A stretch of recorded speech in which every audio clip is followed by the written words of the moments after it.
여러분 안녕하십니까. 신문을 부은 방송 아침의 매일경제입니다. 저는 이상훈이고요. 먼저 오늘 아침 조간 신문들 여러 건이 준비되어 있습니다. 일면 기사부터 전해드리겠습니다. 매일경제 일면 톱 기사입니다. 미국 론스타 몇 년 전에 많이 나왔던 이름이죠. 지금은 좀 뜸합니다. 투자 펀드입니다.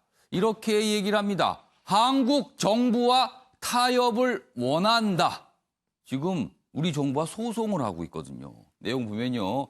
외환은행 매각 관련 5조 원 배상을 요구했는데 8년째 ISD 소송입니다. ISD는요. 투자자 그리고 국가 간 소송을 뜻하는 겁니다. 민간이 정부를 상대로 소송을 벌이는 거예요. 합리적인 선에서 해결 가능하다고 본다. 한국에 추가 투자도 할 수 있다. 뭐 이런 뜻을 비추면서 뭔가 좀 잘해보자는 뜻을 내비친 거예요. 지금 인터뷰, 여기 톰슨 부사장 인터뷰 내용인데 그럼 우리 정부는 뭐라고 반응을 했을까요? 아직 공식적인 답변은 없습니다만 기사 끝에 이렇게 돼 있습니다. 현재로서는 답을 줄 수가 없다. 그러면 여러 가지 해석이 가는 거죠. 하는 것 봐서 뭐 이런 뜻도 담겨 있을 수 있습니다. 다음은 국민일보 보겠습니다. 김여정 비난 직후 청와대 대북 전단은 백해무익하다. 이런 반응을 보였습니다. 어제 아침에도 아침의 매일경제에서 이 김여정 노동당 제1부부장의 담화, 노동신문에 실린 담화 내용을 소개해 드렸는데 험한 말이 엄청나게 많이 들어갔습니다. 그리고 대북 전단을 굉장히 문제가 삼았어요. 어제 청와대 그리고 통일부의 반응이 있었거든요. 내용 보면은요. 통일부 전단 살포 금지법 검토한다. 어떻게 보면은 좀 준비를 미리 하고 있었던 것 같고요. 그리고 반응이 좀 기다렸다는 듯이 나온 느낌도 좀 있습니다. 김, 삐라 방치된 최악 국면 압박을 했습니다. 정부 4시간여 만에 적극 진화에 나섰다. 이런 내용을 다루고 있습니다. 이번엔 중앙일보입니다. 이재용 영장 청구, 검찰 초강수 반격을 했다. 이렇게 돼 있습니다. 삼성 측에서 수사심의위원회를 열어달라고 요청을 했잖아요. 그럼 그 심의위원회에서는요, 기소 여부, 뭐 구속영장 청구 여부 이런 거를 결정하는데 그런 심의위원회를 신청하자 이틀 뒤에 바로 검찰이 구속영장 청구를 한 거예요. 자, 삼성 측 수사심의 신청에 대응했다. 변호인단 정당한 권리를 무력화했다. 검찰에서는요. 윤석열 검찰총장이 주초에 이미 영장을 제거한 상황이다. 절차대로 간 것뿐이다. 또 이런 설명도 있었습니다. 마지막으로 조선일보입니다.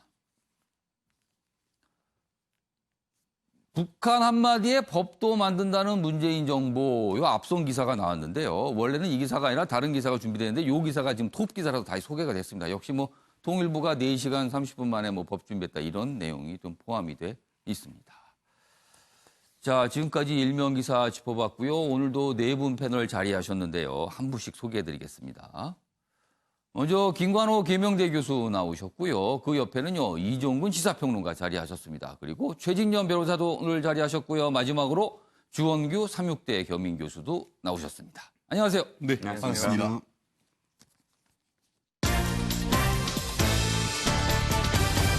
오늘따라 주요 이슈를 정리했습니다. 아침을 여는 키워드 4가지가 준비되어 있는데요. 첫 번째 키워드 일면 기사 때 소개해드렸죠. 정부에서 대북전단 살포 방지 법안을 추진하겠다. 이런 입장을 어제 내놨는데 여러 가지 좀 이야기들이 있습니다. 그리고 두 번째 키워드 나는 누구인가. 이런 제목의 책을 낸 인물이 있습니다. 최서원. 개명 전에는 최순실입니다. 책이 다음 주에 출간된다고 합니다. 그리고요, 세 번째 키워드는 예스맨의 항명입니다. 미국에서 벌어지고 있습니다. 미국의 국방장관이요. 트럼프 대통령의 어떤 지시에 대해서 그거 하면 안 된다라고 얘기를 합니다. 그리고요, 마지막 키워드는 대통령의 사저입니다. 이 기사까지 오늘 준비되어 있습니다. 자, 그럼 아침의 매일경제 본격적으로 출발해 보겠습니다. 그럼 첫 번째 이슈는요. 김여정의 담화 그리고 그에 대한 우리 당국의 반응을 다룬 기사 오늘 참 많이 나와 있습니다. 보겠습니다. 첫 번째 기사입니다. 김여정, 제북전단 살포 나가라. 담화를 통해서 노동신문에 실린 담화를 통해서 이렇게 요구를 합니다. 그러자 법안 마련 바로 응답한 우리 정부 이렇게 돼 있습니다. 제목 자체에 좀 비판적인 시각이 들어가 있죠. 자, 여기 보면 김여정의 이야기를 소개하고 있어요. 저지시킬 법이라도 만들어 불미스러운 일 없게 잡돌이하라. 잡돌이. 뭔가 이렇게 꽉 다 잡으란 뜻이죠. 북한에서 쓰는 단어입니다. 노동신문의 개인명의 담화를 발표를 했습니다. 그 이후에 청와대는요, 대북전단은 백해 무익하다. 청와대 관계자가 어제 이렇게 기자들에게 설명했고요. 우리 정부 통일부는 법안을 마련한다. 이렇게 얘기를 한 겁니다. 살포행위 대응책 마련을 시사했다. 자, 여기 보면 군사합의 파기 염두 등 명분 쌓기다. 남북관계 파국 수순 우력 허졌다. 뭐 여러 가지 해석을 좀 담고 있습니다. 관련 기사 하나 더 있습니다. 보시죠.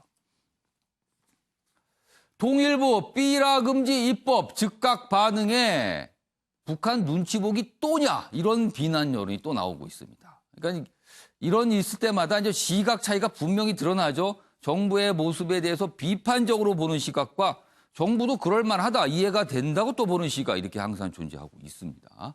청와대 대북전단 살포 백해무 역시 같은 내용 전하고 있고요. 그런데 여기 보면 청와대는 안보 위해 행위 뭐 이런 표현을 썼습니다. 그 대북전단과 관련해서. 그리고 표현의 자유 제한, 뭐 위헌 논란도 불거지고 있다. 이렇게 다루고 있습니다.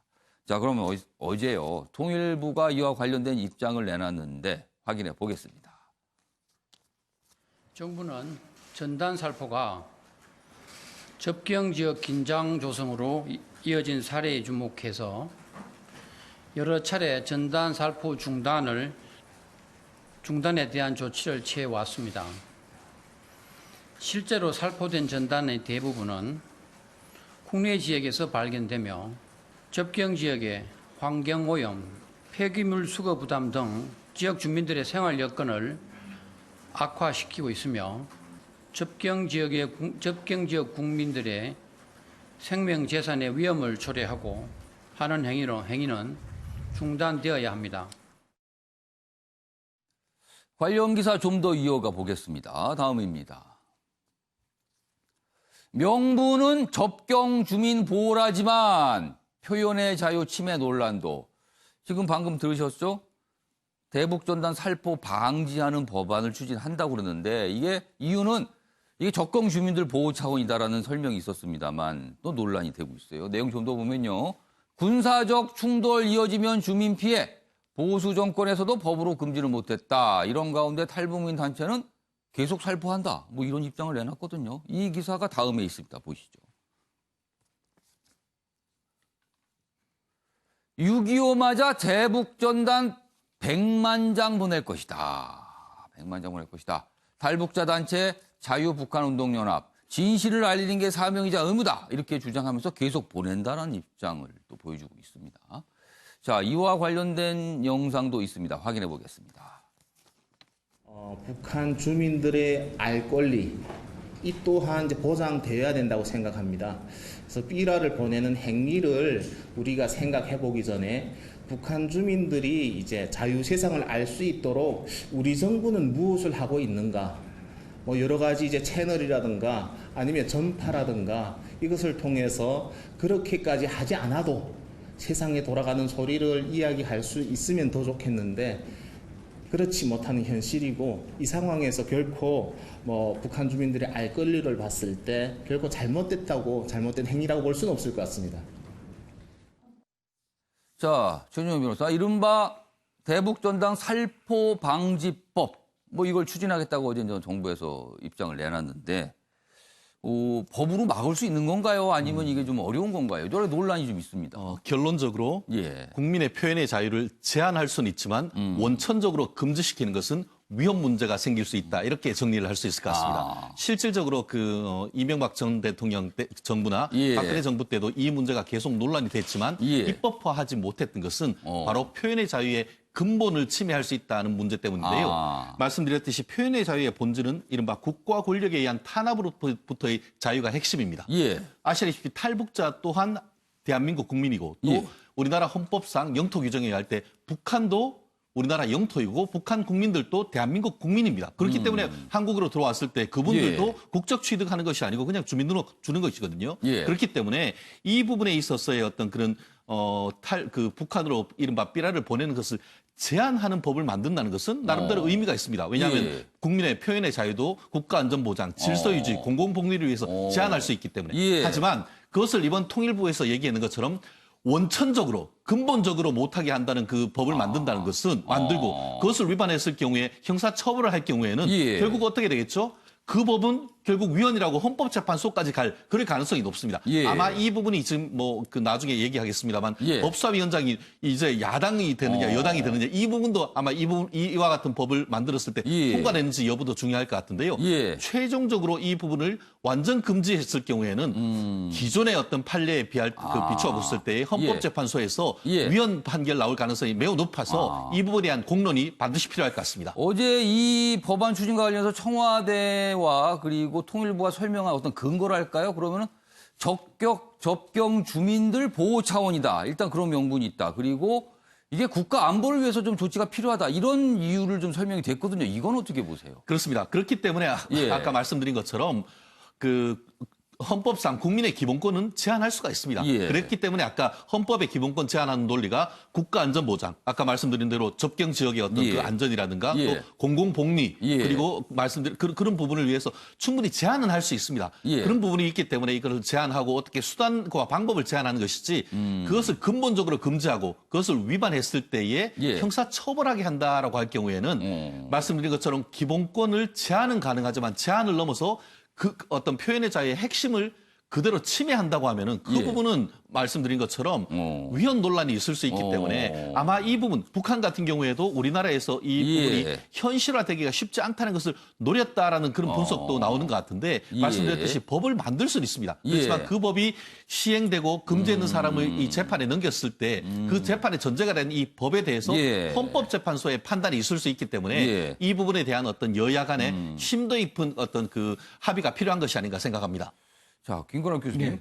어제 나온 김여정 담화 중에 한 대목이 대북전단을 북한으로 보내는 게 이 행위가 군사합의 위반이라 그랬어요. 우리와 북한 간의 군사합의 위반이라고 얘기했거든요. 이거 어떻게 보세요? 이 DMZ를 기준으로 해서 예. 25km 내외 서로 예. 간에 그 안에서 기구를 이제 띄우는 것을 예. 금한다라는 내용이 포함되어 있습니다. 예. 그러니까 만약에 이제 파주에서 지금 보냈던 거 아닙니까? 예. 이것이 25km 안에 있다 그러면 예. 위반이 되는 것이죠. 오. 사실상 판문점 합의에서도 예. 이 전단을 띄우지 않기로 합의를 본 것이 있어요. 그런데 오. 우리가 이제 이것을 지금 말씀하신 대로 현행법으로 뭔가 예. 통제하기가 굉장히 어렵죠. 예. 그러니까 2014년 상황을 보면 이게 얼마나 안보에 위협을 주는 요인인가를 우리가 깨닫게 되는데 그때가 이제 박근혜 정부 때잖아요. 사실상 그때도 이제 전단을 띄웠고 예. 거기서 곡사포로 반응을 해왔고 여기서 예. 이제 서로 간의 교전이 있었던 상황이 있었습니다. 그런 예. 우발적인 것이 사실 더 확대되지 말라는 법은 전혀 없거든요. 그러니까 그것이 전쟁 또는 전투 뭐 이런 걸로 예. 확대 재생산될 수 있는 소지가 있기 때문에 이 예. 부분에 대해서는 사실 어떻게 보면 뭐 북한 주민의 알 권리 뭐 여러 가지 얘기를 하지만 어떤 것이 효과적으로 평화적으로 예. 들어갈 수 있느냐를 고민을 해야지 이렇게 공세적으로 한다 그러면 예. 지금 보면 대북전단 50만 장, 뭐 달러 지폐 3천 장, 뭐 예. 이런 식으로 보낸단 말이에요. 예. 그럼 이제 국경 부근에 있는 어떤 예. 주민이라든가 군인이라든가 여기에 영향을 굉장히 많이 받죠. 북한의 입장에서는. 예. 그래서 확성기하고 이 전단을 굉장히 우려하는데 이걸 이제 어떻게든 통제해달라. 그게 예. 이제 판문점 합의 내용에 있었던 거죠. 그러니까 안 지킨 부분이 우리도 있는 거죠. 그런데 문제는 뭐냐면 북한도 지금 GOP 같은 경우 사격을 했고 방사포도 쐈고 예. 뭔가 거기서도 뭔가 이 위반한 사례들이 그렇죠. 있어요. 아니 그게 우발이든 아니든 분명 위반이거든요. 그렇죠. 위반은 위반이죠. 예. 그러니까 저는 뭐 이 부분에 대해서 사실 양측이 예. 군사 합의를 지켜나가려면 다시 군사회담을 열어서 군사회담을 합의를 지키는 것이 훨씬 더 유리하죠. 우리가 예. 뭐 한미 FTA도 미국이 원해서 개정도 하고 그러지만 예. 그것을 완전히 폐기하진 않잖아요. 군사 합의도 지키는 것이 훨씬 낫고 예. 안 지키는 부분을 개선을 하는 것이 낫기 때문에 예. 지금 다시 남북한이 모여서 사실상 뭐가 잘못된 것이고 어떤 것을 고쳐달라는 건지 다시 구체적으로 합의를 더 이끌어내는 것이 과정이 필요하다 이렇게 생각합니다. 자, 이종건 평론가. 그러나 지금 북한 관련 단체는 계속 보내겠다고 하고 있어요. 네. 그리고 또 그쪽에서 이건 민간 영역에서 하는 건데 왜 이것까지 정부가 뭐라고 하는가? 또 이런 주장이고 민간 영역이 과연 군사합의 위반이 될 수 있는가? 이런 논란도 있습니다. 네, 지금. 그렇죠. 일단은 지금 군사 합의 부분에서는 예. 이 부분이 해당이 안 됩니다. 왜냐하면 군사 합의라는 건 양국 간에 우리 쪽에서도 예. 통영무 국방장관이 나왔고 저쪽에도 인민무력상이 예. 나왔어요. 이 군 수뇌부가 한 그런 합의는 예. 군인들이 하고 못하고를 그러니까 군사적인 어떤 부분에 해당이 됩니다. 그래서 군사 합의 위반은 아니고 아마도 지금 이 김여정이 얘기한 건 예. 판문점 선언을 이야기한 것 같아요. 판문점 선언에는 적경지대 내에서의 적대 행위 그 중에서 이 전단이 들어가거든요. 근데 그럼에도 불구하고 그 부분은 뭐냐면 예. 그 이전에 옛날에 한 60년대 70년대는 이런 그 대북 전단을 정부에서 했어요.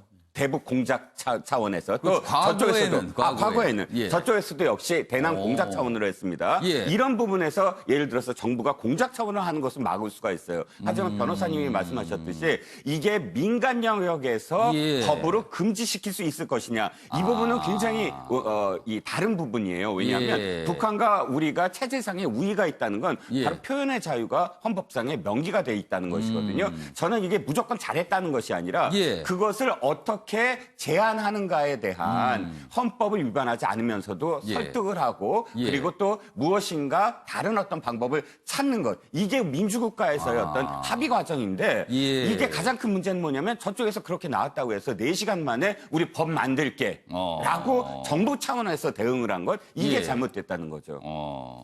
지금 김건학 교수님하고 이종근 평론가 두 분 말씀에 이 군사합의 관련된 부분에 대한 답이 있는데 해석이 다르네요, 지금. 이게 위반이냐 아니냐도 지금 사실 시각이 좀 갈리는 상황이에요. 전문가마다 또 틀리기도 하더군요. 이 내용이 서로 다르기도 하고요. 자, 참 북한 문제는요. 우리나라에서 참 의견이 많이 갈려요. 항상 보면은. 다음 기사는 김여정을 직접 다룬 기사입니다. 보시죠. 점점 거칠어지는 김여정의 입. 지금까지 본인 명의로, 김여정 명의로 3번 정도의 담화가 나왔는데 갈수록 뭐랄까요? 세지고 있습니다. 표현이요. 그리고 이번에는 이렇습니다. 인간 쓰레기. 그리고요. 부추기는 자. 네. 부추기는 자. 여기 보시면 또 여기 좀 소개되어 있는데 대목들이 좀 있습니다. 과거에도 청와대를 겨냥해 바보스럽다. 전응한 사고방식 이렇게 썼거든요. 그런데 이번에는 못 본 척하거나 부추기는 자. 인간 쓰레기 이런 표현 굉장히 험합니다. 말들이요. 그래서 이게 왜 그럴까 도대체.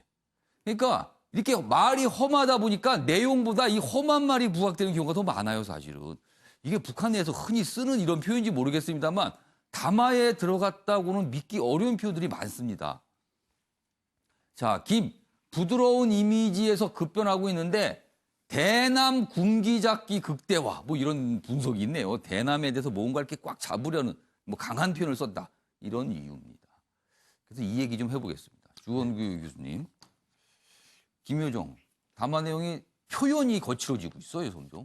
왜 그럴까요? 예, 표현이 좀 더 격화되고 있는데요. 저 두 예. 가지로 해석된다고 보고 있습니다. 전문가들 들은 게 위상 강화와 역할 분담이라고 보이는데요.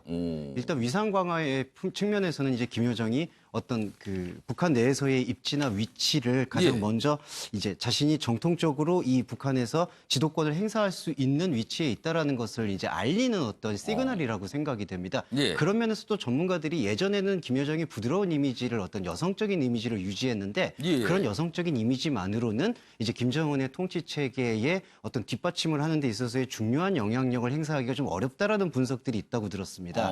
그래서 아무래도 좀 더 오히려 남성들이 쓰는 용어보다도 더 가격한 용어들을 사용하고 있는 게 아닌가. 그게 위상 강화로 해석이 되고 예. 역할 분담도 볼 수 있습니다. 김정은은 아무래도 이제 어떤 최고 존엄이라는 그들의 표현을 빌리면 예. 그들의 표현에 의해서 최고 존엄의 어떤 그 존엄성을 약간 유지하려는 이미지 예. 관리가 보이고요. 김여정이 이제 대남 전략에 있어서의 전략을 조금 취하고 있는 역할 분담을 지금 하고 있는 게 아닌가라고 봤고요. 예. 아까 이종근 평론가님 말씀처럼 좀 아쉬운 건 우리 정부의 대응이라고 봅니다. 그 시그널이 예. 저기서 보면은 지금 사실 대외적으로 이걸 발표하려면 조선중앙통신을 이용해도 되거든요. 통상은 그런 식이 많습니다. 그렇습니다. 근데 지금은 그 북한 내부의 주민들이 볼 수 있도록 예. 노동신문에 이런 부분을 발표했다는 예. 거는 말 그대로 잡돌이를 하라는 게 우리 쪽의 요구이기도 하지만 그때 내부 결속의 지금 시그널로도 읽히거든요. 예. 그만큼 북한이 조금 코로나 사태라든지 하노이 노딜 이후에 아무런 성과가 없는 것에 대한 불안감의 포석으로 읽힙니다. 급한 네. 느낌이 든다는 거네요. 맞습니다.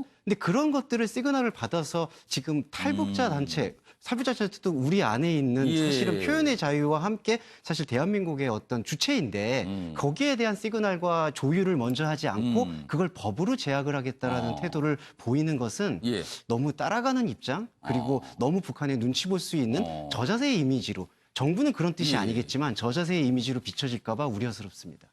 김근학 교수님, 뭐 마지막으로 이 관련된 질문 드릴게요. 사실 북한의 담화, 김여정 담화는 점점 거칠어지고 있고요. 그전에 김여정 담화가 아닌 다른 담화 역시 굉장히 험악한 표현이 많거든요. 근데 어느 순간 우리 당국이 반응은요. 뭐 북한은 원래 그래. 마치 당연한 것처럼 받아들이는 분위기가 좀 있어요. 근데 사실 그거는 문제 아닙니까? 그렇죠. 예. 어떤 형태로든 상호주의 원칙이 예. 그대로 적용이 돼야 되는 것이죠. 그러니까 북한이 아 하면 우리도 아 할 수 있어야 되고 예. 이번에도 이제 전단 문제를 이렇게 얘기를 하면 사실상 북한에서의 어떤 뭐 GOP 타격 문제라든가 같이 예. 문제점을 같이 해결하는 차원에서 접근을 해야지 우리가 일방적으로 뭔가 우리는 조치를 취할게라고 하면 국민적 동의를 얻기가 굉장히 어려운 거죠. 그리고 이제 김여정이 이렇게 이제 강한 목소리를 내는 것은 예. 결과적으로 이제 착한 김여정에서 예. 사실은 권력자 김여정으로 이동하고 있다. 그럼 내부용입니까? 그렇죠. 내부용의 성격이 훨씬 더 강하다고 저는 봅니다. 그러니까 김정은의 역할의 일부를 지금 말씀하셨죠. 일부를 김여정이 같이 맡아서 하는 그런 역할을 지금 하기 위한 하나의 어떤 수순으로서 외부의 어떤 외부와의 관계를 격화시키면 그 격화시킨 장본인이 사실 내부적으로 결속의 중심에 서는 그런 효과를 보게 돼 있거든요. 이제 그런 장면이 사실 김여정한테 효과가 가고 있다. 이것은 내부적 효과의 어떤 목적이 조금 더 크다라고 그럼 볼 수 김여정으로서는 내가 나만의 이 정도까지 얘기할 수 있는 사람이라는 거를 안에다 보여주고 싶었다. 이 뜻입니까, 그럼? 그렇죠. 그래서 이렇게 험악한. 이게 만약에 우리 국내에서 누군가 담화나 성명에 이런 표를 썼다고 보세요. 이게 그냥 넘어갈까요, 이게? 엄청납니다, 사실은, 볼 때마다.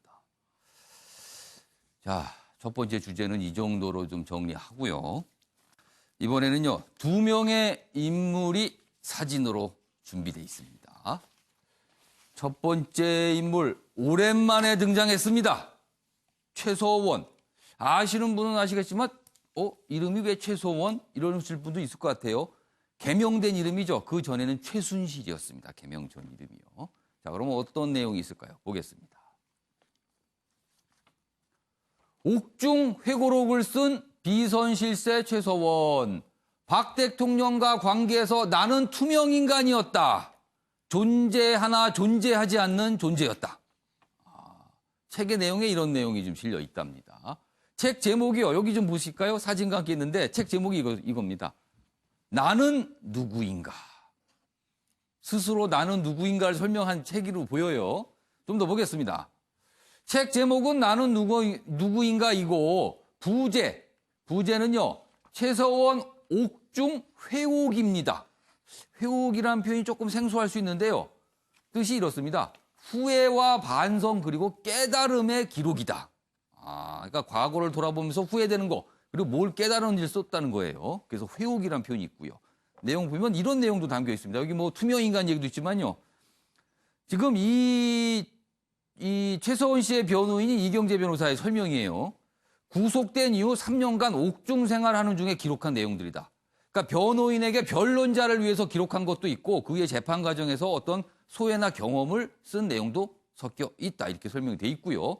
이 책 내용 중 한 대목을 또 설명돼 있네요. 이런 대목이 있답니다. 주변을 엄격하게 관리해야 했는데 틈을 보이고 말았다. 권력의 주변에 머무는 것이 얼마나 위험한 것인가. 뭐 이런 내용들이 좀 담겨 있다고 합니다. 관련 기사 하나 더 보겠습니다. 자, 그리고 책 내용을 좀 더 설명했습니다. 조국은 국정장악, 나는 왜 버티지 못하고. 조국 전 장관을 거론합니다. 그리고요, 박 전 대통령 취임 후 남편과 소원해졌다. 정윤회, 남편이죠. 정윤회 방패 없어지니 내가 주목을 받고 말았다. 뭐 이런 내용도 담겨 있다고 합니다. 책 내용이 뭐 이렇게 좀 여러 가지가 소개가 돼 있습니다. 자, 그럼요. 오랜만에 과거의 모습 좀 확인해 보겠습니다.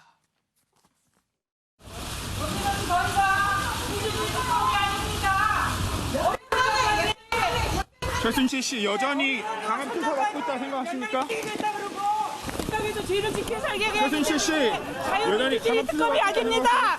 그리고 박 대통령하고 모든 공동체임을 밝히라고 사대를 강요하고 있어요. 네? 이거는 너무 억울해요. 우리 애들까지 다 어리선장까지 그렇게 하는 거는. 2017년의 모습입니다. 당시에 뭐 여러 가지 얘기를 하면서 뭐 억울하다는 취지의 설명을 했거든요. 이 책의 전체적인 목차를 보면은요. 그런 억울함에 대해서 많이 썼겠구나라는 게 좀 짐작은 됩니다, 지금요. 자, 그럼 두 분께 미리 좀 질문을 드렸어요. 나는 누구인가? 이런 제목의 책을 낸 최서원. 어떤 심정에서 책을 쓰고 책을 출간했을까? 그 얘기입니다. 먼저 최인영 변호사. 나는 누구인가? 예. 본인의 정체에 대해서 좀 묻는 것 같습니다. 결국 지금 60대 중후반인 최소원 씨가 본인의 정체성에 대해서 굉장히 여전히 혼란을 겪고 있는 그런 느낌인 것이고요. 아까 밑에 부제가 뭐냐 하면은 나의 회오기. 회는 이제 반성한다는 것이고 예. 오는 깨달음 아니겠습니까? 그렇다고 하면 후회는 참 충분히 이해를 할 것 같습니다. 내가 좀 더 스스로 어떻게 보면은 예. 권력을 자제를 하고 해야겠다라고 하는데 과연 깨달음이 무엇일까 하는 그것에 대해서는 좀 굉장히 좀 의문인 것 같은데요. 내용을 보면 그 깨달음이 왜 지금 조국은 지금 버텼는데 나는 버티지 못했는 그것은 사실 후회 수준에 있는 것인데 예. 과연 본인의 깨달음이 무엇인지 과연 국민들한테 본인의 행동에 대해서 얼마나 어떤 사죄와 반성이 있었을지 저는 그 부분에 대해서 굉장히 그 관심이 깊은데 예. 이 내용을 보면은 본인의 어떤 그 3년 동안의 옥중투쟁을 다루는 예. 부분이고 결론적으로 나는 여전히 억울하다의 방점이 찍혀 있는 것 같은데요. 예. 많은 국민들로서는 정말 후회를 넘어서 정말 깨달음이 뭔지 내가 이것을 통해서 우리 대한민국의 어떤 역사에 어떤 그 반면교사에 될 것인지 그런 부분이 더 있다고 한다고 하면은 예. 오히려 그 지난 정권에 대해서 어떻게 보면 국민들에게 어떤 반성과 또 어떻게 보면 속 시원함을 주실 것 같은데 여전히 그것보다는 본인 스스로에 갇혀 있는 예. 나는 누구인가라고 해서 정체성 혼란을 겪고 있는 아직까지도 정리되지 않은 그런 모습을 여전히 보이는 것 같습니다. 뭔가 정리되지 않고 깨달음보다는 후회 이런 걸 많이 쓴 것 같다는 거죠. 앞서서 봤던 매일경제 기사 다시 한번 보겠습니다.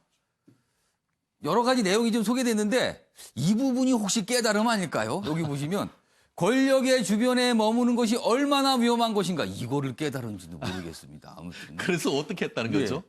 그거는 모르겠어요. 아직 책 내용을 이게 책이 완전히 공개된 책이 아니거든요. 일단 출간이 다음 주 초 정도 출간된 내용에서 일부 내용들만 지금 알려진 상태인데 이런 내용들이 담겨 있다고 합니다.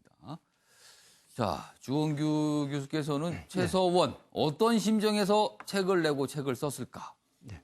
저는 일부 얘기만 지금 공개돼서 전체를 파악할 수는 예. 없겠지만 저는 이 마음이 그대로 반영됐다고 봅니다. 나는 투명 인간이 아니다.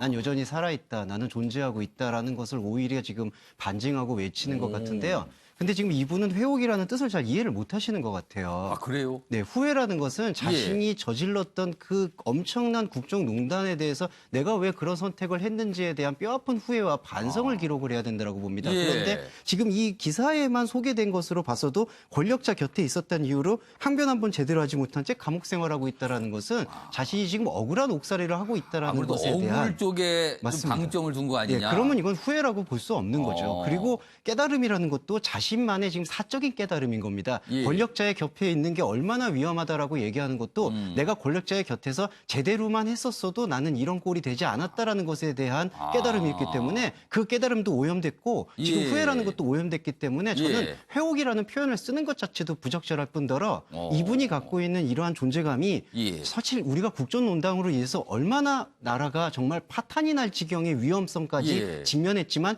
예. 위대한 국민선으로 이겨냈는데 이런 부분에서 존재감을 나타내는 부분은 우리가 이 책을 내는 거에 대해서는 반대할 수 없겠지만 예. 엄정하게 바라보고 냉정하게 심판하고 바라봐야 된다라고 생각합니다. 이 화면으로 아까 책 내용이 좀 더 소개됐거든요. 다시 한번 제가 소개해 드릴게요. 화면 좀 보여주세요.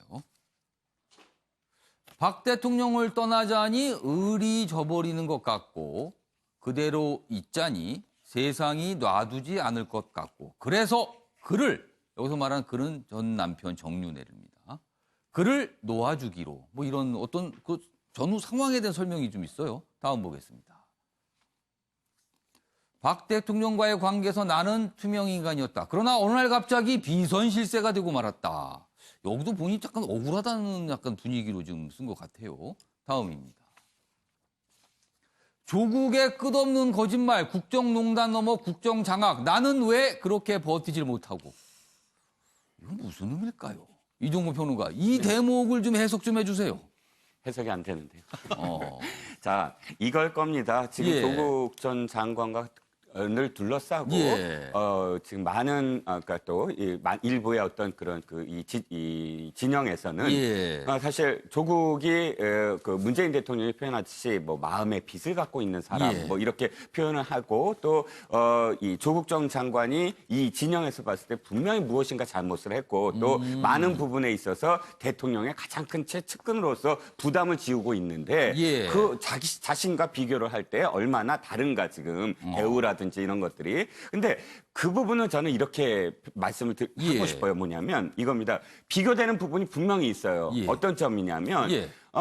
이 자신은 그때 당시에 지금 좀 전에 동영상 나왔지만 예. 모두 다 그냥 다 벌거벗겨졌어요. 솔직히 말씀드리면 그것이 죄의 공과를 넘어서 모든 것이 다 세상에 이렇게 그냥 막 다 드러나버리고 말았다는 그냥 거예요. 모든 것들이 딸, 뭐 손자, 뭐 지금 만약에 그렇게 한다고 하면 어떻게 되죠? 조국 일가로부터 시작이 돼서 예. 절대 피의 사실 공표도 안 되고 뭐 또 소환조사 노출도 안 되고 노출도 그러잖아요, 안 지금. 되고 저런 장면들을 우린 볼 수가 없었을 거예요. 그러니까 그런 데 대한 어떤 이 조국 전 장관 일가는 지금 어떻게 대우를 받고 있는데 자신들은 그냥 벌거벗겨 왜 나는 봤다라는, 대우가 다른가? 뭐 이런 생각이 그런 나는 거네요. 어떤 뭐 차이라면 그 예. 차이가 있을 수 있지만 그럼에도 불구하고 대통령의 최측근인데 왜 이렇게 됐나 이렇게 이 표현은 전 잘못됐다고 보고요. 예. 한 가지만 더 말씀드리면 예. 지금 이 최서원의 이 행동은 박 대통령과의 의리를 저버리는 거다. 차라리 이렇게 생각이 들어요. 뭐냐면 자신이 이렇게 지금 나설 때가 아니라는 거죠. 지금이 예. 나선다면 예. 어떻게 되냐면 이것이 다시 불거지고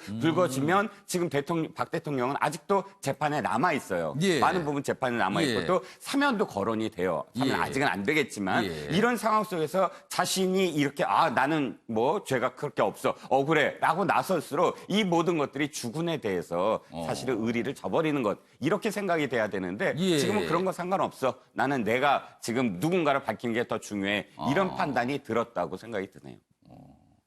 책 제목이 나는 누구인가예요. 뭔가 질문을 하면서 설명을 하는 거잖아요. 김관학 교수님께서 보시기에 최소원 씨는 누굽니까? 본인은 순진한 사람. 순진해서 이 모든 일이 벌어졌다. 본인 스스로고 생각하기에는. 그렇죠. 순진하지 않았다면 지금 이런 일이 없다라고 생각을 하는 거예요. 그러니까 지금 조국 전 장관하고 비교하는 이유도 예. 똑같다고 생각해요. 그러니까 조국 전 장관 권력자고 본인도 권력자다. 그리고 딸의 의혹이 있고 딸의 의혹이 있다.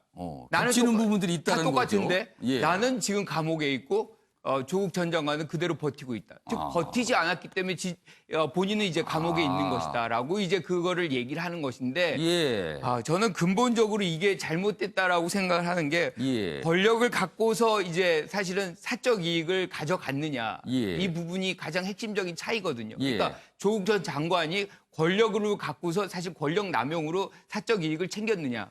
권력이 존재하지 않았던 최서원 씨는 그 남의 권력을 갖고서 자기의 이익을 추구한 것이거든요. 이 근본적인 차이가 있음에도 불구하고 예. 권력자로 본인과 조국 전 장관을 등치시키면서 이 상황에서 본인은 순진해서 이런 문제가 벌어지고 순진하지 않은 조국 전 장관은 예. 계속 버텨서 예. 지금 이 상황을 모면하고 있다. 뭐 이렇게 얘기를 하는 거죠. 회고록이라는 게 통상 그러니까 본인의 생각과 이야기를 쓰는 거죠. 그래서 나중에 그 회고록의 내용 때문에 뭐 논란이 되기도 하고 여러 가지 또 법적인 다툼까지 가기도 합니다. 하여튼간 뭐 쓴 사람의 생각, 경험 뭐 이런 걸 기록한 건데 아무튼 정치권을 넘어선 어떤 주목을 받고 있는 건 좀 분명해 보입니다. 이번에는요. 미국으로 가겠습니다. 미국의 인물이 사진으로 소개가 돼 있는데요. 두 번째 인물은 에스퍼입니다. 미국 국방장관이죠. 보겠습니다. 어떤 내용인지요. 예스맨, 에스퍼도 학명. 그동안 이 에스퍼 장관은 그냥 트럼프 대통령이 원하는 걸 다 오케이 해줬다는 거야. 됩니다, 됩니다로 갔단 예스맨이었어요. 그런데 이 예스맨조차도 항명을 했습니다. 트럼프 군 투입 진압서 한 발 물러났다 이런 내용입니다. 여기 보면 병력 동원 얘기를 했잖아요. 연방군을 동원해서 진압하겠다 시위를. 그러나 국방장관이 보기에 그건 무리수라고 생각을 했던 거죠. 그러자 이렇게 얘기합니다. 병력 동원 선택지는 마지막 수단이다. 지금 이거 아닙니다라고 얘기를 한 거예요. TV 생중계에서 공개적으로 반박을 했는데 전직 국방장관이죠. 매티스. 트럼프는 우리를 분열시킨다. 그러니까 전직 장관이 한마디로 들이받은 거예요. 대통령을. 근데 트럼프 대통령 가만히 있지 않겠죠. 뭐 엄청 또 퍼붓습니다. 이런 상황에 대해서. 자, 시위대는 어메이징 그레이스 합창, 평화 집회 속에 폭력 사태가 잦아들고 있다는 내용이 있고요. 사망 연루 경찰관 4명 전원 기소다 이런 내용도 있습니다. 그럼요. 이와 관련된 영상부터 확인해 보겠습니다. The option to use active duty forces in a law enforcement role should only be used as a matter of last resort and only in the most urgent and dire of situations. We are not in one of those situations now. I do not support invoking the Insurrection Act. 지지하지 않는다고 한 거예요. 그러니까 트럼프 대통령의 결정을 나는 따를 수가 없다라고 항명이라고 볼 수도 있을까요? 아니면 뭐랄까요? 하여튼 엄청나게 본인의 의사를 표현한 거예요. 그동안 저 에스퍼 장관은 저런 분이 아니었거든요. 그냥 된다 했던 분이었는데 본인이 보기에도 너무 했다는 걸로 판단을 한 거죠. 관련 기사 하나 더 있습니다. 보시죠. 미국 전현직 국방장관도 그리고 부시 전 대통령, 공화당 출신이죠. 트럼프 대통령과 소속이 같습니다. 부시도 트럼프 때리기다 돼 있습니다. 여기 보면 어떻게 때렸는지 좀 소개해 드리겠습니다. 매티스 전 장관, 트럼프는 미국을 통합하려는 척도 하지 않는 유일한 대통령. 엄청난 비판이죠. 척조차도 안 한다. 여기 보겠습니다. 여기 아까 영상으로 확인한 내용. 병력 동원 지금 할 때 아니라는 내용이 있고요. 이쪽 위로 갑니다. 부시 전 대통령. 사람들의 목소리를 침묵시키려는 이는 미국의 의미를 모르는 것. 부시 전 대통령 지금도 미국 정부에서 상당한 영향력을 갖고 있잖아요, 지금. 이런 입장 아무래도 트럼프 대통령한테는 굉장히 부담일 수 있어요. 자, 오바마 전 대통령. 여기 소속은 다릅니다. 여기는 계속 비판적 입장을 내놨죠. 투표로 실제 사회 변화를 만들어야지 이게 뭐 하는 짓입니까? 라고 질타를 한 거예요. 자, 여기 보시면 이 도안이요. 트럼프 대통령 얼굴을 크게 해놓고 이렇게 포위된 것처럼 좀 해놨습니다. 이렇게. 자, 이 얘기 좀 해보겠습니다. 먼저 김관학 교수님께서 뭐 이런 거 전공을 하셨으니까 이런 분야. 예스맨이 봐도 이건 해도 너무한다 이렇게 판단한 것 같아요. 예스맨뿐만 아니죠. 거의 모든 사람들이 즉 트럼프의 고립이 시작됐다. 그러니까 트럼프의 고립은 사실 이 시위의 원인이 무엇인지에 대한 고민은 없는 거예요. 결과적으로 시위대에 대한 어떤 도발, 결과적인 어떤 그 현상만 보고서 이걸 어떻게 진압하느냐. 에만 이제 집중을 하다 보니까 그런 위협감이 갑자기 지하 벙커로 숨어 들어가게 하는 그런 상황도 만들어낸 것이죠. 가장 믿을 수 있는 건 군대 맞죠. 하지만 군대가 사실상 미국 전 역사에서 이런 폭동의 상황에서 이렇게 동원이 된 경우가 딱 20번인데 그것도 대부분 주 정부들의 요청에 의해서 이루어진 것이죠. 근데 이것이 주 정부가 지금 제일 먼저 이런 치안의 문제가 발생하면 주 방위군이 있거든요. 주 방위군이 들어갔고 그것이 안 될 때 이제 연방의 군대를 이제 하는 것이지만 그런 경우는 거의 없습니다. 그리고 연방 대통령이 먼저 이거를 쓰겠다라고 얘기한 사례는 거의 없다고 본다 그러면 무리하게 이 상황을 호도하는 것이다. 그 이제 주변에 공화당 인사들까지도 이제 바라보는 것이죠. 그러니까 이런 부분이 캐스퍼 이제 국방부 장관까지도 사실은 항명이죠. 이건 뭐 아주 극명한 항명입니다. 대통령이 요구했던 것을 지키지 않겠다라고 얘기하는 것은 국민들에게 본인은 그것을 따르지 않겠다는 메시지를 분명히 전한 것이죠. 저는 뭐 이 부분이 근본적으로 이제 트럼프의 재선 가도에도 상당히 부정적 영향을 미칠 수밖에 없는 것이고 국민들이 원하는 것은 이 문제를 어떻게 대통령의 입장에서 잘 해소시키느냐. 그러면 문제의 어떤 근원을 해소하려는 노력 그리고 양쪽의 어떤 부분들을 좀 진화하려는 그런 노력들을 해줘야 되는데 예. 오히려 이런 갈등을 부추기는 언사, 행동 예. 이런 것들은 국민들이 보기에 불안하고 위험하고 뭐 그런 대통령으로 비칠 수밖에 없겠다 이렇게 생각합니다. 앞선 기사에 있던 사진 좀 확인해 보겠습니다. 앞선 기사 좀 보여주세요. 여기 보시면 군인과 한 흑인 소녀죠. 주먹을 맞대고 인사를 하는 모습입니다. 이 모습이 뭔가 하면요.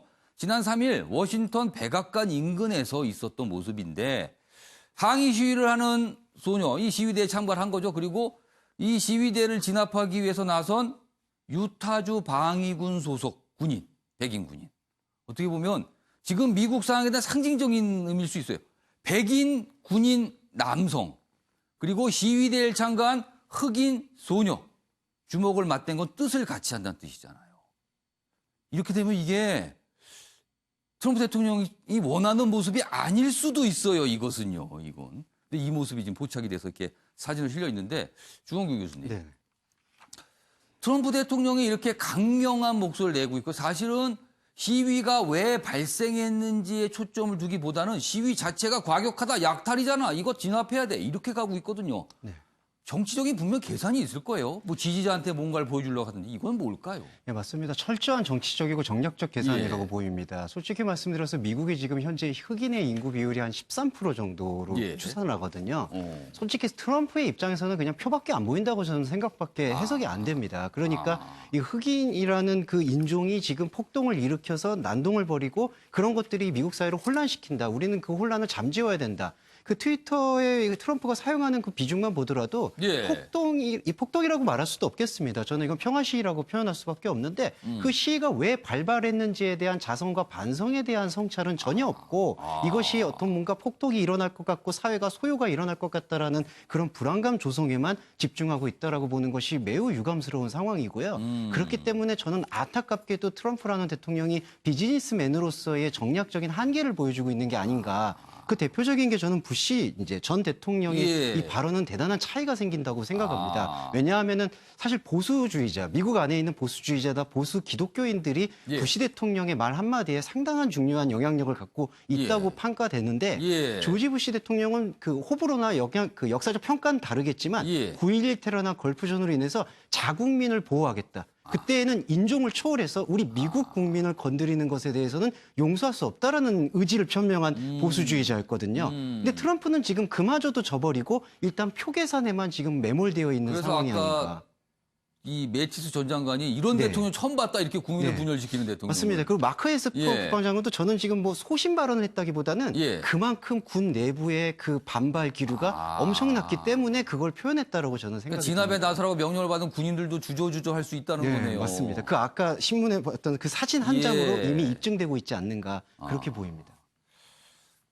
미국 상황 좀 심상치 않습니다. 매일 뉴스가 나오고요. 뭐 깜짝깜짝 놀랄 만한 소식. 미국이란 나라가 이런 모습이었던 건가? 전 세계가 지금 주목을 하고 있습니다. 과연 이게 어떻게 해결이 될지요. 자, 이번에는요. 문재인 대통령의 사저 관련 기사가 오늘 신문에 좀 실렸습니다. 먼저 첫 번째 기사 보겠습니다. 문 대통령 퇴임 후 양산의 평산마을에 열린 사저 구상이다. 이렇게 돼 있습니다. 지금 문재인 대통령의 사저는 양산에 있는데 매곡동에 원래 살던 그 집이 있거든요. 그런데 그 사저 말고도 다른 사저, 퇴임 후를 대비해서 준비한다. 뭐 이런 내용입니다. 새 사저 부지가 2,700여 제곱미터인데 8억 원 정도로 가격이 지금 추정이 됩니다. 그래서 문재인 대통령 내외 공동 명의로 구입을 했다. 뭐 이런 내용 담겨 있고요. 그리고 통도사 옆 교통의 요지에 자리 잡고 있답니다.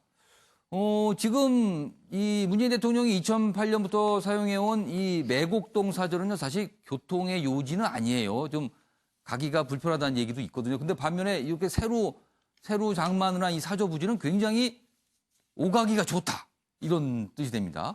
그래서 여당 내에서는 퇴임 후 역할 뭐 이런 거를 요구하는 목소리가 있는데 그래서 제목에 열린 사저, 그러니까 많은 사람들이 오가기 좋은 사저다. 이런 뜻으로 돼 있습니다. 내용 좀 더 보겠습니다. 이쪽에 있습니다. 문 대통령이 매곡동 사저를 두고 평산마을에 새터를 잡은 가장 큰 이유는 경호 문제인 것으로 일단 알려졌습니다. 매곡동 사저 주변에 여유 부지가 없어서 경호동 신축이 사실상 불가능하다. 이럽니다. 이번에 새 이 부지를 장만하면서 경호처에서도 또 이 경호용 부지도 또 같이 매입을 한 것으로 나옵니다. 관련 기사 하나 더 보겠습니다. KTX 울산역에서 12km 주민 대통령 오신다 소문 다 났다 알 사람은 그 동네에서 다 알고 있다 이런 겁니다. 여기 보면 뭐 다녀간 사람들이 굉장히 건장한 사람들이 뭐 땅을 보러 다닌다 이런 소문이 나면서 아 이게 대통령과 관련돼 있구나 뭐 이런 소문들이 났답니다. 동네에선 대통령 오면 시끌벅적할 텐데 뭐 이런 얘기 뭐 하도 있고요. 통도사와 직선으로 700m 굉장히 가깝군요. 그러니까 지금 보면은 봉하마을 그리고 양산, 통도사 아무래도 퇴임 후에 굉장히 많은 사람들이 다녀갈 수 있는 곳인데 이렇게 돼 있습니다. 여기 지도 좀 봐주실까요? 굉장히 인접해 있어요. 여기 봉하마을 있고요, 통도사도 있고요. 여기 보면 새로 이제 부지를 말하는 곳 이렇게 해서 근처가 돼서 굉장히 뭔가 가까이 있다. 그래서 많은 사람들이 아마 문재인 대통령을 지지하는 분들 굉장히 많이 다녀갈 수도 있다. 뭐 이런 설명인데 여기 뭐 사저 사진까지도 나와 있습니다. 현장을 또 다녀왔군요. 보니까 이 사진이. 그리고 사저를 전체적으로 위에서 본 지도처럼 면적을 좀 표시를 했어요. 그래서 요런 모습으로 되어 있답니다. 여기에서 대통령 대회가 구입한 사저 그리고 여기는 경호처가 구입한 소유 이렇게 이렇게 나눠져 있습니다. 자, 요 얘기 좀 해보겠습니다. 이종근 평론가. 네. 통도사 인근으로 사저를 옮기다. 아마 경호 문제 때문에 고민을 했던 것 같아요. 네. 근데 우리는 사저 얘기하면 과거에 사저 논란들이 좀 있었어요. 그래서 아마 이걸 더 기사로 이렇게 다뤘는지도 모르겠습니다. 네, 그렇습니다. 늘 사저 이야기가 나올 때마다 예. 그 장소 문제, 그리고 예. 장소 문제가 나오는 이유가 또 경호동 이야기가 언제나 나왔어요. 예. 경호동은 신축해야 되는데 원래 있던 곳이 너무 협소해서 다른 곳으로 이전하는데 이전하는 어떤 비용 자체를 뭐 이렇게 그 횡령이라든지 또는 배임 뭐 이런 예. 혐의로 아마 이명박 대통령 시절에는 또 크게 논란이 됐죠. 크게 논란이 그 됐었던 부분이요. 적도 있고 또 노무현 대통령 시절에는 또 아방궁이다 뭐 해서 굉장히 왜냐하면 그게 예. 처음으로 노무현 대통령은 서울이 아니라 상도동 뭐 동교동 이런 게 예. 아니라 지방으로 내려가면서 예. 그 지역을 제가 또 가보긴 했지만 굉장히 넓은 지역이에요. 그게 뭐 땅값이 뭐 비싸다 이런 게 아니라 예. 사저로 가고 또 마을 전체를 하나의 어떤 뭐 오리농법을 통해서 예. 마을을 살리겠다 뭐 이런 예. 생각을 했기 때문에 이 땅을 좀 넓게 이 자리 잡은 것 같고 아방궁이다 이런 또 논란이 있었고 예. 늘 전직 대통령의 사저 문제는 뭔가 좀 상처가 있었어요. 그런데 그 상처는 저는 이렇게 생각을 합니다. 이제는 더 이상 그런 상처가 없어야 된다. 뭐 불법적으로 돈을 매입하거나 이런 게 아니라면 예. 그러려면 어떻게 해야 되냐면 예. 어떤 대통령에도 우리는 좀 유배되는 느낌이 있었어요. 그러니까 움직이면 안 되고 활동을 하면 안 되고. 예. 저는 미국 대통령이 너무 부러워요. 미국 전직 대통령들은 전부 다 사실 외교라든지 예. 또는 다른 부분에서 예. 적극적으로 활동을 하고 현 정부 진영이 달라도 현 정부와 굉장히 협조적인 관계잖아요. 또 예. 많이 존경을 받고. 근데 예. 우리는 언제나 4년차, 5년차에 게이트가 터지고 친인척 문제가 생기고 이러다 예. 보니까 존경을 받지 못하다 보니까 그런 활동을 못하고 만약 활동을 하게 되면 또 다른 권력을 추구하는 거 아니냐 이런 예. 비판을 받거든요. 예. 저는 어찌됐든 문재인 대통령이 이런 그런 그 통합의 정치로 마무리를 지어서 어떤 반대편한테도 정말 존경받는 그런 일들을 예. 마무리를 하시면 예. 이런 사전 문제 또는 뭐 활동 문제 이런 문제들이 더 이상 나오지 않지 않을까라는 생각이 듭니다. 관련 기사가 좀 하나 더 있습니다. 확인해 보겠습니다. 전두환 연희동 사저 개보수 연희궁 빈축을 샀다. 이거 또 과거 얘기군요. MB 부동산 실명제 위반 혐의 특검 수사 받기도 역대 대통령 사저 논란이 반복이 됐다. 뭐 이렇게 설명이 좀 돼 있습니다. 지금 이종근 평론가 잠깐 언급하신 내용도 여기 좀 담겨 있어요. 김관욱 교수님. 네. 어떻게 보셨습니까? 이 상황 자체를 그냥.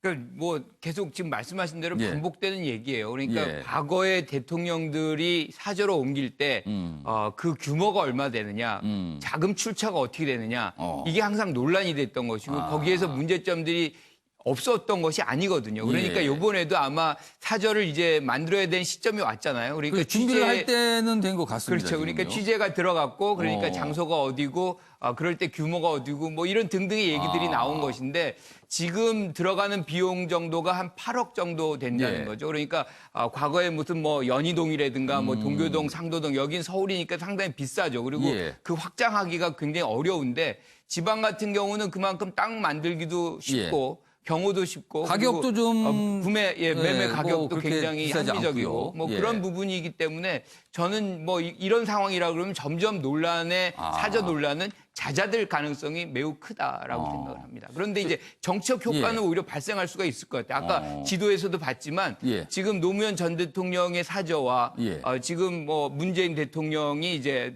퇴임 후에 돌아갈 예. 사저가 상당히 인근 지역이에요. 예. 그러니까 그게 일종의 이제 타운화가 돼서 그러게네요. 그럼 가까이 있어요. 그렇죠. 진보 진영의 어떤 심장부 역할을 또 장기적으로 할 수도 있겠다는 뭐 그런 생각 해봅니다.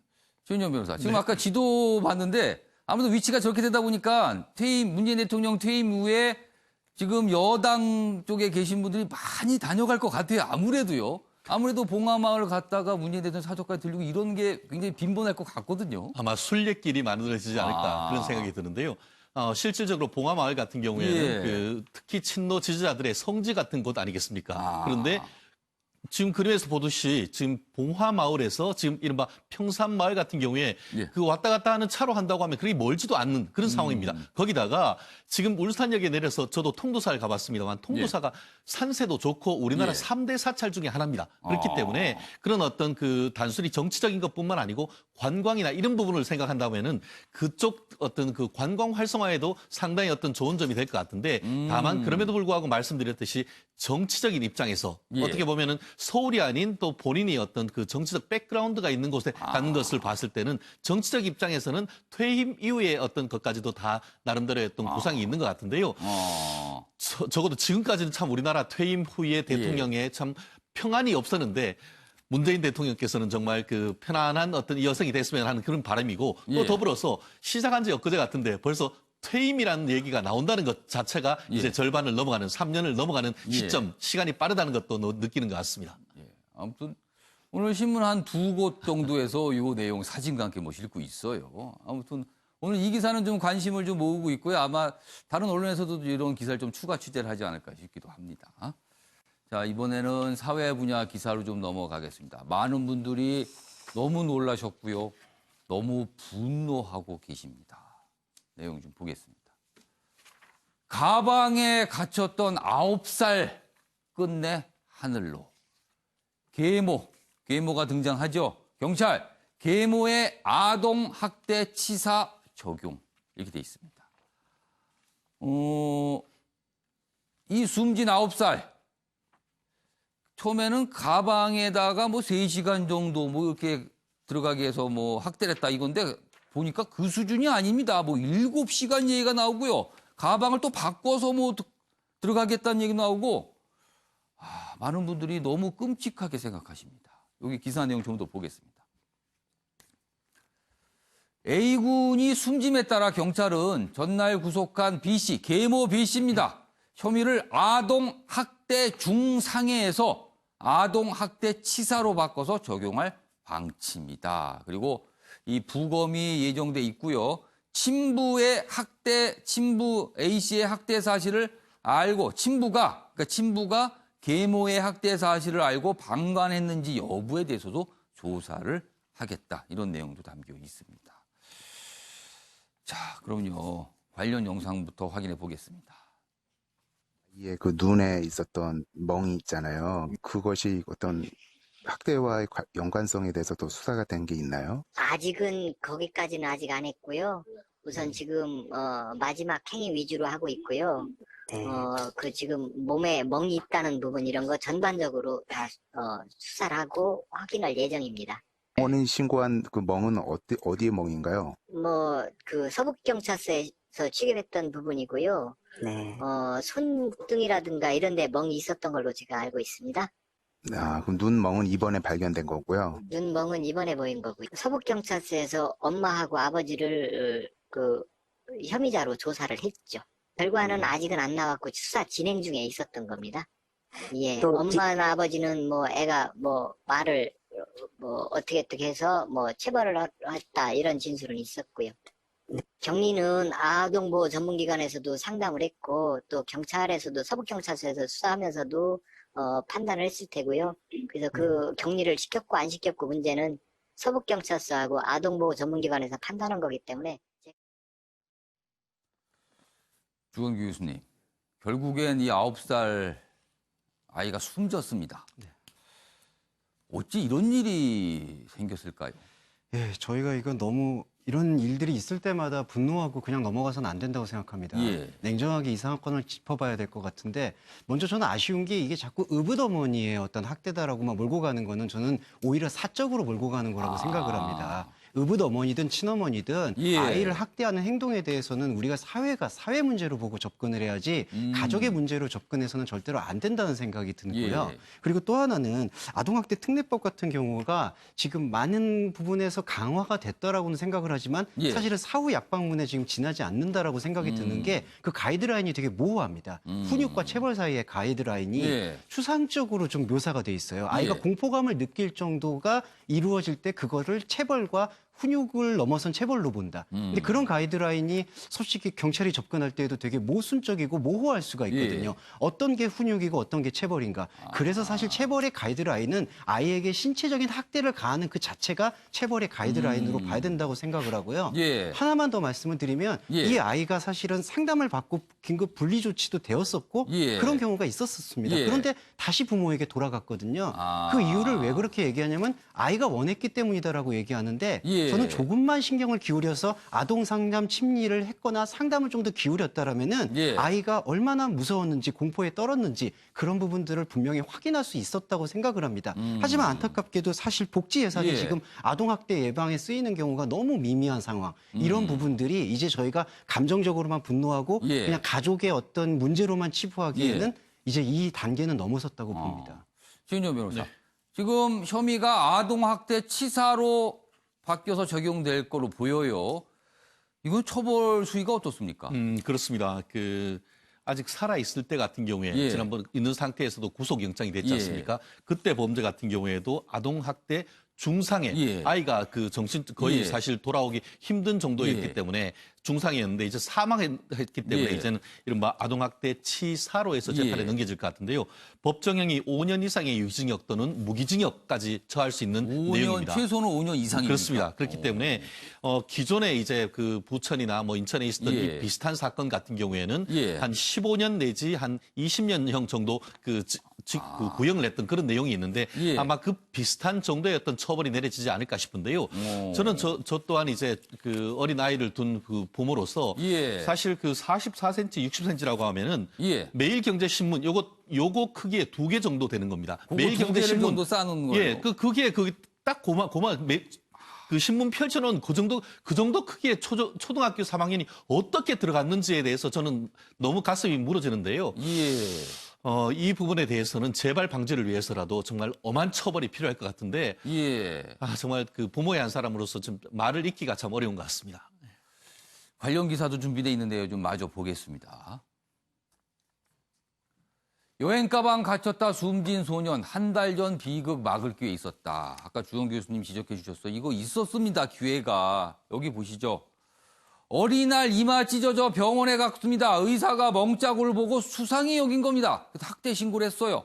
담당 기관이 방문해 상담했지만 부모와 분리할 필요 없다고 판단했답니다. 여기가 아쉬운 겁니다. 이런 지경이 그 뒤에 있었는데 그때 뛰어났더라면 이겁니다. 전문가들은 아이 진술만 믿으면 곤란하다. 좀 더 깊게 봐야 된다고 당부하고 계십니다. 이와 관련된 만평도 준비했습니다. 얼마나 무섭고 고통스러웠을까. 이겁니다. 한 아이를 묘사하고 있고 그 앞에 가방. 이런 가방에 들어갔던 거예요. 그리고 여기 내용이 있습니다. 같은 세상, 같은 시간에 살고 있는 어른으로 너무너무 미안하고 부끄럽다. 만평이 이렇게 돼 있습니다. 이종근 평론가. 네. 무엇을 해야 되는 거죠? 무엇을 했는지를 좀 돌아봐야 될 것 같아요. 전 이 방송을 나오기 시작하면서 사실은 아동 학대와 관련된 기사들을 접하고 평론했던 기억이 납니다. 그때 평론이 다시 떠오르는데 그때도 우리 나왔던 패널 모두가 목소리를 높여서 이렇게 얘기했습니다. 아이 하나가 자라는 데는 온 마을, 온 나라가 전부 다 뛰어들어서 같이 함께 길러야 된다라는 아프리카의 이 속담을 예를 들면서 이제는 그 이전과 달리 아이들에게 보다 더 많은 관심을 기울이고 특히 아동 학대 없는 그런 세상을 만들자 하고 법규 만들어야 되고 또 지금 그 아동 보호 기관 얘기를 했지만 그런 이 사각지대에 있는 그런 그 기관들이 사각지대에 있는 아이들의 학대를 어떻게 할 건가에 대해서 토론을 했습니다. 그리고 또 법도 많이 정비가 됐고요. 그런데 문제는 이것이 되풀이되는 이유가 어디에 있냐면 기계적인 매뉴얼과 또 탁상 행정 이런 것들이 계속 겹치고 있다는 것이죠. 실제 이번 기사에서도 보지만 사실 아이들이 9세 미만 아주 어린 아이들이 부모와 아무리 학대를 하더라도 아버지와 가정을 떠나서 생각을 할 수가 있겠습니까? 그러니까 문제는 이런 것에 대해서 좀 더 사실은 전문가들이 필요하고 그 전문가들이 뛰어들어서 함께 관심을 기울여야 되고 온 마을, 온 공동체가 함께 관심을 기울여야 된다는 생각이 또 듭니다. 한 아이를 잘 키우기 위해서는 온 마을의 모든 어른들이 보고 애를 써야 된다. 이 말씀이 중요한 것 같습니다. 자, 이번에는요, 경제 관련 기사로 좀 가보겠습니다. 재난지원금 얘기입니다. 지금 거의 모든 분이 받으셨다는 내용들이 다뤄져 있고요. 그리고 상당히 많은 분, 지금 받으신 돈 중에 한 60% 이상을 쓰셨다. 뭐 이런 내용도 나옵니다. 많이들 쓰신 거예요, 지금. 자, 뭔가 좀 집계가 나왔어요. 재난지원금 대상 가구의 99%가 받았습니다. 미신청 금액은 한 7천억 정도. 그러니까 당초 정부가 조금 예상 또는 기대했던 2조 정도에는 못 미칠 듯하다 이렇게 돼 있습니다. 자, 3주 만에 6조 지급액의 64% 사용됐고요. 신용 체크카드 신청 오늘 마감됩니다. 오늘까지입니다. 지금 이걸 할 수 있는 게요. 99%가 받아갔다. 그런데요. 다음 기사 하나 더 보겠습니다. 재난지원금 기부 저조하자 정부 카드사의 통계 함구령이랍니다. 그러니까 물어봐도 얘기해 주지 말아라 이런 겁니다. 지금요. 왜 그랬을까요? 전체 가구의 99.1%인 2,152만 가구가 탔습니다. 재난지원금. 그리고 13조 5천억 원 지급돼서 미지급금 아까 나왔지만 한 7억 정도인데 뭔가 정부 생각과 달랐다 뭐 이런 게 좀 느껴져요. 그래서 이 내용에 대해서 이 김관옥 교수님하고 이종근 평론가 두 분은 좀 판단에 좀 써주시기 바랍니다. 이 상황을 어떻게 해석을 해야 될지를 좀 써주시기 바랍니다. 사실 당초에 정부가 이 기부 얘기할 때도 논란도 있었지만 상당히 많은 분들이 기부하시지 않을까 이런 예상들이 있었어요. 근데 생각보다 그렇게 많이 안 하셨어요. 99% 이상이 재난지원금을 받으신 겁니다. 자, 그럼 두 분의 의견을 좀 들어보도록 하겠습니다. 먼저 이종근 평론가 어떻게 보셨어요? 주먹 아닌 계산기로 무슨 말씀인지 잘 모르시겠죠. 무슨 뜻입니까 이게? 구구단을 하는데 그러니까 계산을 하는데 구구단을 주먹으로 하면 어떻게 되죠? 그걸 사자성어로 주먹구구 한다고 하잖아요. 자, 그거 말고 저는 진짜 계산기로 계산을 해야 된다. 왜 이 나라 예산은 우리 국민들의 세금 아닙니까? 무슨 말씀을 드리고 싶냐면 기부금이라는 것이 사실 선의에 의해서 선의를 기대하는 것이잖아요. 기부를 할 사람은 하라 이건데 근데 나라 돈을 들이면서 이게 전체적으로 어디에 쓰고 어디에 쓰는데 기부금 얼마가 들어올 테니까 이건 어디에 쓰겠다라고 한다면 이게 맞아 떨어질 수가 있는 건가요? 저는 이건 주먹구구라고 봅니다. 왜? 기부는 선이니까요. 그러니까 그 독려하거나 하더라도 진짜 절박할 수도 있어요. 절박한 99%가 뭐냐면 그래 지금 당장 써야 되겠다라고 생각을 하고 다 뛰어든 거 아닙니까? 그렇다면 앞으로는 아무리 선거 때 그렇게 이야기했다고 하더라도 그것이 실질적으로는 제발 계산기로 정확하게 계산을 해서 국민들의 세금을 집행을 해야 된다. 계획을 하고 이런 말씀 좀 드리고 싶습니다. 그러니까 생각보다 기부가 안 된 거고 많이 타서 쓰시고 계신 거예요. 근데 이 사용처 최근에 무슨 한우값이 뛴다는 얘기 있잖아요. 오늘도 그 기사가 하나 있더군요. 보시죠. 재난지원금 효과인가? 한우 등심 1kg에 10만 원이랍니다. 소비자 가격입니다. 10만 원을 넘어선 거는 이번이 처음이라는 내용까지 있어요. 삼겹살 가격도 꾸준히 오르고 있다. 뭐 이런 내용까지 있습니다. 그러니까 많은 분들이 재난지원금으로 고기를 사 드시고 계신다. 뭐 이렇게 좀 보입니다. 자, 김가락 교수님은 이 상황의 의미가 뭘까요? 그러니까 저는 이렇게 적었어요. 나랏돈 쓰는 맛. 그러니까 나라에서 돈을 받아보긴 처음이죠. 아마 우리나라가 생긴 일이 처음이 아닐까 예, 싶습니다. 정말로. 거의 모든 사람이 세금을 내는 입장이지 사실 나라에서 돈을 받아본 적은 처음이잖아요. 그런데 사실상 굉장히 필요해서 이제 쓰셔야 되는 분이 있고 예. 또 이제 받아서 약간의 여유가 있어서 그런 그걸 분도 또 있죠. 못 쓰던 거를 이제 사시는 분들이 꽤 평소엔 좀 있더라고요. 이거 비싸서 내가 좀 망설여지는데 그렇죠. 쓰신 분도 있을 뭐 거예요. 안경도 사고 컴퓨터 사고 뭐 지금 한우도 한번 먹어보고 얼마나 답답했어요. 그러니까 가족들끼리 삼겹살 예. 파티도 하고. 그러니까 저는 뭐 이것이 사실은 정부가 원했던 거 아닙니까? 소비를 진작시키고 예. 이렇게 해서 돈의 흐름을 시장으로 이제 흘려보내는 그것에 충분히 국민들이 기여하고 있다. 그리고 그 나랏돈 쓰는 맛을 즐기고 있다. 예. 좀 뭐 이런 차원에서 전혀 이 문제가 될 것이 없다. 기부는 또 다른 형태로 이제 기부가 이루어질 것이고 예. 그것이 모아진 것도 모아지는 양도 결국 국민의 마음이다. 그러니까 국민의 마음대로 그것을 받아들이는 것이 정부의 입장이어야 한다라고 생각합니다. 그러니까 국민의 마음들이 대부분이 좀 쓰고 싶어 하신다. 그렇죠. 이렇게 이해하면 될 것 같네요. 그럼요. 자, 아침에 매일경제는 유튜브로도 생중계됩니다. 그리고 유튜브에서는요, 댓글을 올리실 수가 있는데 오늘도 많은 분들이 댓글을 통해서 의견을 주셨어요. 그래서 제가 소개해드리겠습니다.